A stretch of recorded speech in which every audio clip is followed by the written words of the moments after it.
आदाब, नमस्कार दोस्तों, हिंद वॉइस में आपका स्वागत है। मैं हूं इकराम। आपके लिए एक एक्सक्लूसिव खबर लेकर आया हूं जो हिंद वॉइस को अलग अलग सूत्रों से जानकारी मिली है।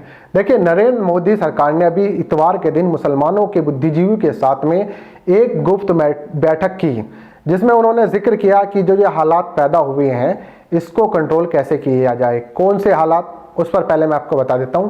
जिस तरह से इस्लामिक राष्ट्रों में, इस्लामिक देशों में मुसलमानों के खिलाफ दुष्प्रचार किया गया, खासकर कोरोना जैसी महामारी को लेकर उनको निशाना बनाते हुए इस तरह की पोस्ट की गई, तो उससे जो बहुत सारे लोगों की नौकरियां गई हैं और जो जाने वाली हैं, जिन पर खतरा मंडरा रहा है, तो उसके चलते ये बैठक बुलाई गई।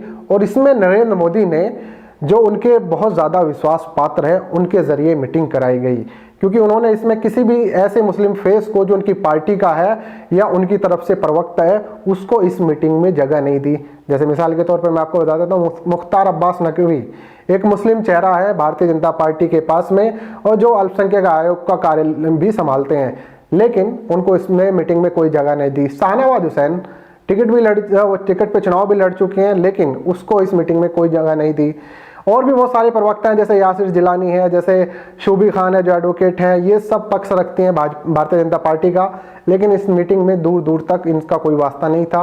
होता भी क्यों, प्रधानमंत्री भी जानते हैं कि अगर हम गलत करें, हम सही करें, तो ये तो गुणगान हमारा ही गाएंगे, अपना दिमाग तो उनको चलाना है नहीं।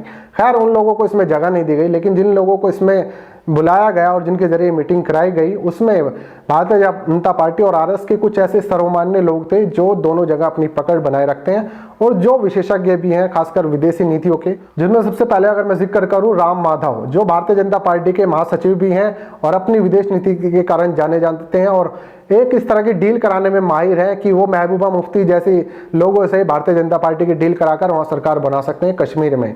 हालांकि महबूबा मुफ्ती सबसे बड़ी अलगाव पार्टी मानी जाती थी, लेकिन वो राम माधव थे जिन्होंने इनकी आपस में डील कराई और वहाँ पे सरकार बना दी। हाल फिलहाल उन पर जो चाहे कार्रवाई चल रही है वो एक अलग मुद्दा है, लेकिन राम माधव जो है डील कराने में बड़े एक्सपर्ट हैं। साथ ही चीन के विशेषज्ञ माने जाते हैं, एक तरह से चीन की नीतियों को लेकर विशेषज्ञ माने जाते हैं, विदेशी नीतियों के माहिर हैं।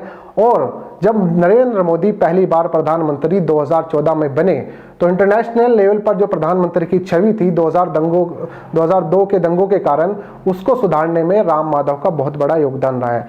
जैसे कि पहली बार जब अमेरिकी यात्रा पर नरेंद्र मोदी गए, तो वहां पर जो भव्य स्वागत हुआ, उसको जो ऑर्गेनाइज किया गया, उस पूरे इवेंट को, वो पूरा का पूरा राम माधव ने किया। और हाल फिलहाल हाउडी मोदी जब हुआ था, मोदी जी दोबारा गए थे अमेरिका, वैसे तो काफी बार जा चुके हैं, लेकिन हाउडी मोदी में जिस तरह से भव्य स्वागत किया गया और जो टीम और जो पूरा ऑर्गेनाइजेशन किया, वो सब भी राम माधव ने किया। तो बड़े एक्सपर्ट माने जाते हैं और आरएसएस के प्रचारक भी हैं और राष्ट्रीय कार्यकारिणी में हमेशा उसकी शामिल भी रहते हैं। यानी कुल मिलाकर एक बड़ा चेहरा है और विश्वास पात्र है नरेंद्र मोदी के, और सीधे सीधे रिपोर्ट करते हैं नरेंद्र मोदी को। इसके अलावा इस मीटिंग में एमजे अकबर, जो पूर्व विदेश मंत्री भी रह चुके हैं, हालांकि मीट टू जब से लगा था उसके कारण अलग रहे हैं और बड़े पत्रकार भी एक तरह से माने जाते हैं, एमजे अकबर इसमें शामिल थे। इसके अलावा जयंत सिन्हा वही सांसद हैं और यशवंत सिन्हा के बेटे हैं, तो वो भी इस मीटिंग में शामिल थे।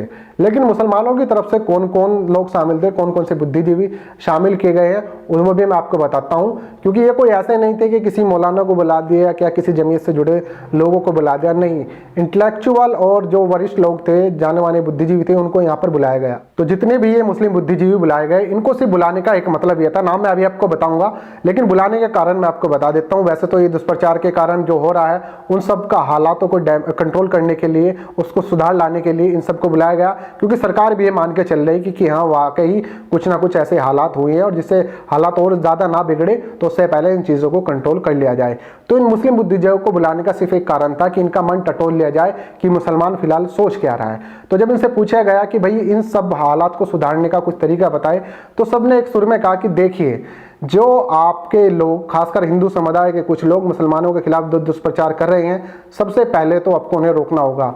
दुष्प्रचार कौन कर रहे हैं? खासकर मीडिया वाले कर रहे हैं। कुछ ऐसे मिनिस्ट्री मीडिया के लोग हैं जो लगातार नफरती जुबान बोल रहे हैं और लगातार नफरत का एक प्रोपेगेंडा लगातार चलाए जा रहे हैं। दूसरा, उन्होंने कहा कि दिल्ली दंगों में जिस तरह से एक तरफा कार्रवाई की गई है और मुस्लिम छात्रों पर यूएपीए कानून लगाकर उन्हें जेल में डाला गया, एक लड़की सफूरा जरगर, जो सिर्फ एनआरसी सीए का विरोध कर रही थी, उस पर यूए पे कानून लगाकर जेल में डाल दिया गया। वो बेचारी प्रेग्नेंट भी है, लेकिन कोई पूछ नहीं रहा, ना ही उस पर उसकी कोई केयर कर रहा है। वहीं दूसरी तरफ कपिल मिश्रा जैसे लोग, रागिनी तिवारी जैसी महिला जो सरेआम वीडियो जारी करके धमकियां देती हैं, और रागिनी तिवारी तो वीडियो लाइव करके लगातार पत्थरबाजी भी कर रहे थे, ऐसे लोगों पर कोई कार्रवाई नहीं की गई।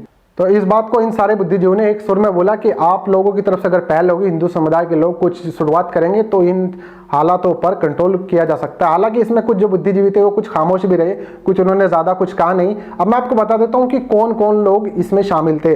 देखिए, इसमें जो शामिल थे, अलीगढ़ मुस्लिम यूनिवर्सिटी के वाइस चांसलर जो हैं तारिक मंसूर, वो इसमें शामिल हुए। कश्मीर यूनिवर्सिटी के vice chancellor Talat Mahmood, Delhi India Islamic culture के अध्यक्ष सिराज कुरैशी, पटना हाईकोर्ट के पूर्व जज इकबाल अंसारी और उर्दू इनकलाब के एडिटर शकील हसन शमसी इस बैठक में मौजूद थे।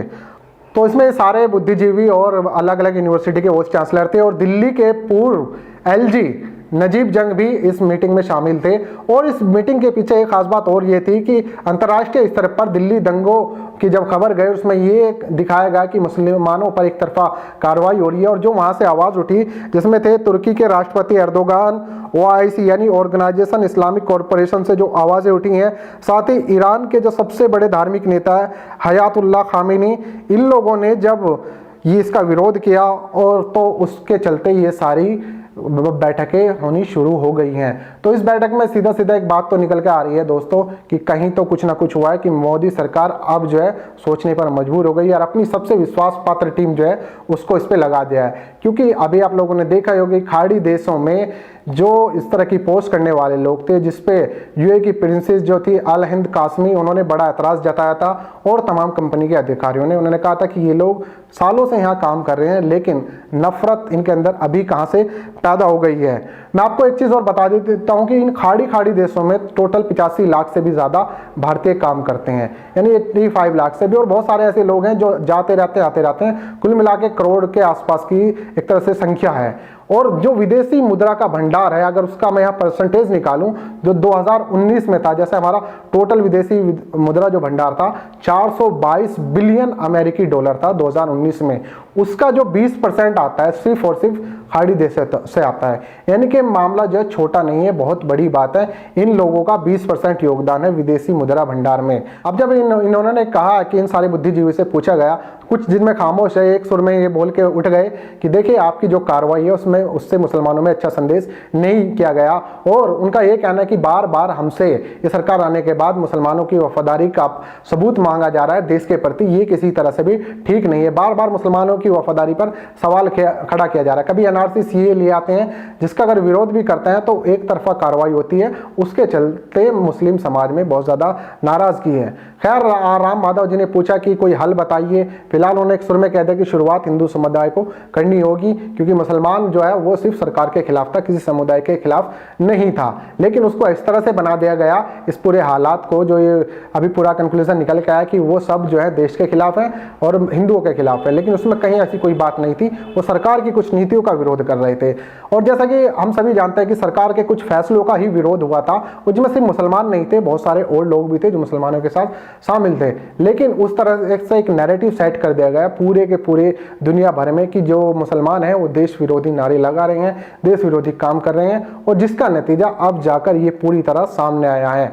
और अब मोदी सरकार सोचने पे मजबूर हो गई है। ये एक बैठक थी जो हुई है, आगे अगर कोई बैठक होती है और कोई जानकारी मिलती है मैं आप लोगों तक जरूर पहुंचाऊंगा, क्योंकि इस बैठक से तो सारे चमचों को जो था भाजपा के उनको दूर रखा गया, कुछ अच्छे लोगों को इसमें शामिल किया गया है। आप लोगों का क्या कहना है नीचे कमेंट कीजिए, साथ ही इस खबर को ज़्यादा से ज़्यादा लोगों के साथ शेयर कीजिए, और हमसे जुड़ने के लिए चैनल को सब्सक्राइब कीजिए। अगले अपडेट में मिलता हूँ।